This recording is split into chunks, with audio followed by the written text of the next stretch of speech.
Example पहा. sec raised to 4a bracket मध्ये 1 minus sine raise to 4a bracket complete minus 2 tan square a minus is equal to 1. तर असं example आहे. आता स्टार्टिंगला आपल्याला इथे LHS लिहून घ्यायचे आहे. LHS पहा.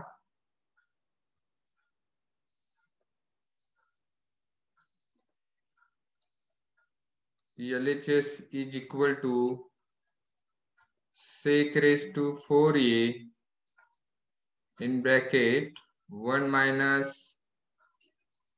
sin raised to 4a bracket complete minus 2 tan square a. आता हे आपल्याला सिंप्लिफाय करायचं आहे. तर ब्रॅकेटच्या बाहेर जे sec raised to 4a आहेत तर त्याने आतमध्ये मल्टिप्लाय करायचे आहेत. आतमध्ये मल्टिप्लाय केल्यानंतर काय मिळतात तर ते आपल्याला इथे लिहायचं आहे. पहा.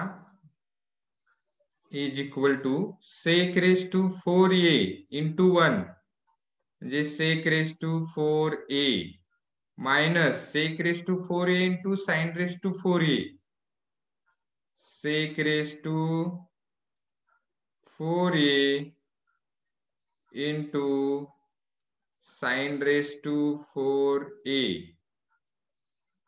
आणि हे मायनस 2 tan स्क्वेअर a आहे तसे राहतील 2 tan स्क्वेअर a. आता आपल्याला इथे व्हॅल्यू ठेवायची आहेत. सेक ची व्हॅल्यू पहा. सेक ची व्हॅल्यू सेक आणि कॉस एकमेकांच्या इनव्हर्स असतात. त्यामुळं सेक मीन्स 1/cos a ठेवायची आहे व्हॅल्यू आपल्याला इथे. ती ठेवल्यानंतर आपल्याला आन्सर काय मिळेल पहा. इथे पहा 1 इथे sec raised to 4 असल्यामुळे इथे cos raised to 4a घ्यायची.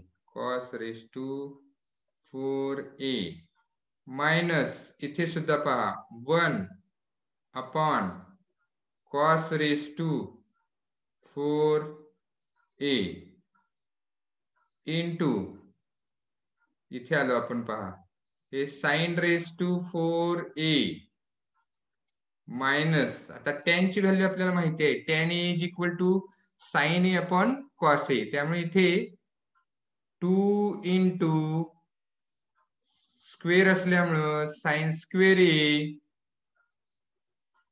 Upon cos square a upon cos square a. तर इथे आपण काय काय व्हॅल्यू ठेवल्या तर इथे आपल्याला लिहायचं आहे. तर इथे sec a is equal to 1/cos a ठेवलेले आहेत and tan a is equal to sin a upon cos a. तर ह्या व्हॅल्यू आपण इथे ठेवलेल्या आहेत. तर व्यवस्थित समजावून घ्या. एक्झाम्पल थोडं मोठं आहे. आता नेक्स्ट स्टेप पहा. तर नेक्स्ट स्टेप मध्ये आपल्याला काय करायचं आहे तर हे इथे इंटू करायचे आहेत. साइन रेस टू ए आहेत तर ते इथे इंटू करायचे आहेत आणि तो आपण इथे इंटू करू. पहा कसं येईल step. Is equal to 1/cos raised to 4a cos raised to 4a minus हे sin raised to 4a इथे 1 ला इंटू होतील म्हणजे sin raised to 4a upon cos raised to 4a cos raised to 4a minus हे 2 नी इथे न्यूमरेटरला multiply करायचे 2 into sin square a upon cos square a upon cos square a. अशी step येईल. आता आपल्याला हे इकडे मायनस करायचंय म्हणजे आता एवढाच पार्ट आपल्याला सोडवायचा आहे. कोणता पहा हे इथे एवढाच पार्ट आपल्याला सोडवायचा आहे. मायनस आहे तिथे, पहा काय होईल. आता इथे सबट्रॅक्शन करायचं आहे. इथे डिनॉमिनेटर इक्वल आहे, त्यामुळे न्यूमरेटर जो आहे तो इथे पहा कसा येणार. 1 minus sine raise to 4a upon cos raise to 4a, cos raise to 4a. आणि इथे मायनस पुढचं आहे तसं लिहितोय 2 sine square a upon cos square a, cos square a. Okay. तर आता इथे जर आपण पाहिलं तर याचं एक्सपान्शन करू शकतो पहा. 1 minus sine raise to 4a म्हणजे इथे हा 1 चा स्क्वेअर आहे पहा. फार तर मी एक स्टेप इथे लिहितो. हा 1 चा स्क्वेअर आहे आणि साइन स्क्वेअर a चा स्क्वेअर आहे पहा. हा साइन रेस टू 4a म्हणजे साइन स्क्वेअर a चा स्क्वेअर आहे, हे तुमच्या लक्षात येणं इथे गरजेचं आहे. त्यामुळं आपण आता इथे लिहिताना कसं लिहायचं आहे पहा. मी फार तर इथे असं लिहितो, एक स्टेप वाढेल. 1 स्क्वेअर मायनस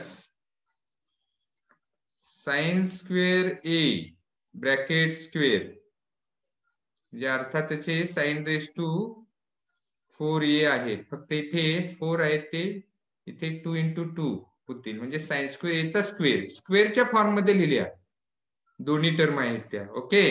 आणि इथे डिनॉमिनेटर आहे तसा लिहितोय cos raise to 4a.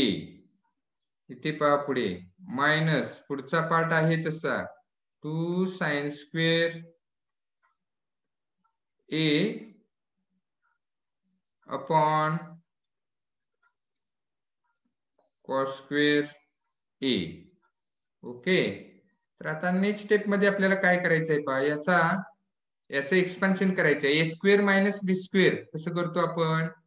a square minus b square first bracket मध्ये a प्लस b आणि सेकंड ब्रॅकेट मध्ये a मायनस b याचा यूज करायचा इथे.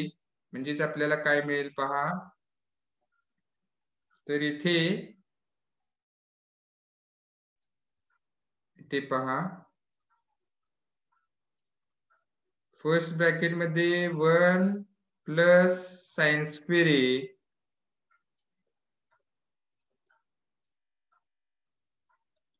आणि सेकंड ब्रॅकेट मध्ये 1 minus sine square a upon cos raise to 4a. Okay. आणि या पुढचा जो पार्ट आहे तो आहे तसाच लिहितो इथे 2 sine square a upon cos square a upon cos square a. तर हा पण पुढचा पार्ट आहे तसा लिहिलेला आहे. आता नेक्स्ट पार्ट पहा. Just minute. आपण इथे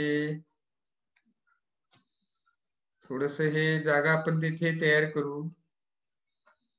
हे रिझन आहे ते लिहायचं आहे हे लक्षात घ्या. मी आता तात्पुरतं इथे रिकामी करतो स्क्रीन अर्धा पार्ट, आपल्याला एकत्र सगळं आन्सर दिसेल म्हणून.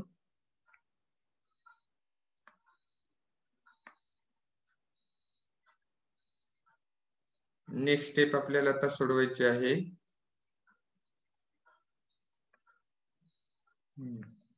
आता पुढची स्टेप पहा. आता इथे आपण याचे फ्रॅक्शन पाडले म्हणजे ब्रॅकेट मध्ये लिहिलेलं आहे म्हणजे a स्क्वेअर मायनस b स्क्वेअरचा यूज केलेला इथे आणि एक्सपान्शन केलेलं आहे. आता याच्या पुढे काय करायचंय पहा. तर आता इथे 1 मायनस साइन स्क्वेअर a आहे तर त्याची व्हॅल्यू आपण cos स्क्वेअर a ठेवू शकतो. त्यामुळे आता इथे मी व्हॅल्यू ठेवतोय पहा. इज इक्वल टू लिहितोय पुढचा part 1 plus sine square A 1 plus sine square A हा फर्स्ट ब्रॅकेट झाला आणि सेकंड ब्रॅकेटची value 1 minus sine square A म्हणजेच कॉस स्क्वेअर ए लक्षात ठेवा म्हणजेच कॉस स्क्वेअर ए अपॉन हे कॉस रेस टू 4 ए तसेच लिहायचे आहे कॉस रेस टू 4 ए आणि पुढचा पार्ट आहे तसा पुन्हा लिहितोय 2 sine square A upon cos square ए आता थोडस इथे ऑब्झर्वेशन केलं तर तुमच्या लक्षात येईल की इथे कॉस स्क्वेअर ए आहे आणि इथे कॉस रेस टू 4 ए आहे तर याच्यामधले इथे पहा तर हे इथे कॉस स्क्वेअर ए आणि याच्यातले कॉस स्क्वेअर ए कॅन्सल होतील म्हणजे इथे राहणार आहेत कॉस स्क्वेअर ए लक्षात घ्या हे कॉस स्क्वेअर ए आणि याच्यातले कॉस स्क्वेअर ए कॅन्सल होतील त्यामुळे इथे डिनॉमिनेटरच्या ठिकाणी कॉस स्क्वेअर ए राहतील ओके आता स्टेप पहा next step therefore is equal to 1 plus आता आपण राहिलेलं आहे ते लिहायचं आहे काय इथे राहिले पहा 1 plus sine square A upon cos square A minus 2 sine square ए पुढचा पार्ट आहे तसाच लिहितोय upon cos square A okay तर इथे जी कॉस स्क्वेअर ए ची व्हॅल्यू ठेवलेली आहे ती कशी 1 minus sine square A is equal to cos square A हे लक्षात ठेवा पुढे रिझन लिहावं लागेल इथे ते एक लक्षात ठेवा आता इथे पहा इज इक्वल टू आता आपल्याला पुढचा पार्ट कसा सोडवायचा आहे पहा तर इथे सबट्रॅक्शन करायचं आहे तर त्याच्यासाठी इथे डिनॉमिनेटर पहा डिनॉमिनेटर इक्वल आहे त्यामुळं इथे न्यूमरेटर मधून न्यूमरेटर मायनस करायचा आहे म्हणजेच काय होईल पहा 1 प्लस साइन स्क्वेअर ए मायनस 2 साइन स्क्वेअर ए न्यूमरेटर मधून न्यूमरेटर मायनस केलेला आहे आणि डिनॉमिनेटर आहे तोच लिहायचा आहे म्हणजेच कॉस स्क्वेअर ए काय येणार आहे कॉस स्क्वेअर ए आता पुढे सिंप्लिफाय करायचं आहे पहा अजून इथे काय होईल तर इथे साइन स्क्वेअर ए आणि मायनस 2 साइन स्क्वेअर ए तर इथे मायनस साइन स्क्वेअर ए राहतील त्याच्यामुळे इथे 1 मायनस साइन स्क्वेअर ए राहतील इथे 1 minus sine square A upon cos square ए तर आता याची परत व्हॅल्यू ठेवायची आहे जी इथे वरती ठेवली होती पहा इथे 1 minus sine square A okay तर फार तर तिथे वरती रिझन लिहायचं आहे इथे आपण लिहू शकतो तर पहा तर आपल्याला हे झालेलं आहे की sine square A plus cos square A is equal to 1 and therefore इथे पहा कॉस स्क्वेअर ए ची इथे साइन स्क्वेअर ए आहे ते त्या साइडला नेले तर मायनस होतील त्याच्यामुळे आपल्याला इथे मिळतील therefore इथे साइन स्क्वेअर ए त्या साइडला न्यायचे आहेत म्हणजेच cos square A is equal to 1 minus sine square A 1 minus sine square A okay तर आता ही व्हॅल्यू इथे ठेवायची आहे म्हणजे कोणती पहा तर इथे 1 मायनस साइन स्क्वेअर ए ची व्हॅल्यू कॉस स्क्वेअर ए आपल्याला इथे ठेवायची आहे. वर न्यूमरेटरच्या ठिकाणी पहा म्हणजे लक्षात येईल. न्यूमरेटरच्या ठिकाणी जे आहे तर त्याची व्हॅल्यू आपल्याला ठेवायची आहे. त्याच्यामुळे इथे 1 minus sine square A is equal to cos square A लिहायचे. कॉस स्क्वेअर ए आणि अपॉन इथे कॉस स्क्वेअर ए येतात. कॉस स्क्वेअर ए. आता इथे न्यूमरेटर डिनॉमिनेटर इक्वल झालेला आहे त्यामुळे त्याची व्हॅल्यू आपल्याला 1 मिळेल. Okay, and that is equal to RHS. पहा तिथे आपल्याला RHS मिळालेली आहे. अँड देअरफॉर LHS इज इक्वल टू RHS.